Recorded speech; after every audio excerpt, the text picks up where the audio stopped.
சிவபெருமானின் சொந்த ஊர். உலகிலேயே முதல் நடராஜர் தோன்றிய ஊர். உலகின் முதல் சிவன் ஆலயம். தென்னாடுடைய சிவனே போற்றி என்ற வாக்கியம் உருவான ஆலயம். உலகின் மிகப்பெரிய மரகத நடராஜர் சிலை உள்ள ஆலயம். உலகில் உள்ள அனைத்து ரிஷிகள், தேவர்கள், முனிவர்கள், சித்தர்கள் வழிபாடு செய்த ஆலயம். உலகின் முதல் சிவன் ஆலயம். நவ கிரகங்கள் தோன்றுவதற்கு முன்பே தோன்றிய ஆலயம். 4 யுகங்கள் தோன்றுவதற்கு முன்னரே உருவான ஆலயம்.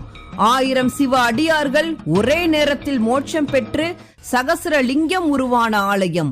இப்படி பல அதிசயங்களையும் ஆச்சரியங்களையும் தன்னகத்தை கொண்டு சாந்தமாக இருக்கும் ஆலயம்தான் ராமநாதபுரம் மாவட்டத்தில் இருக்கும் திரு உத்திர கோசமங்கை ஆலயம்.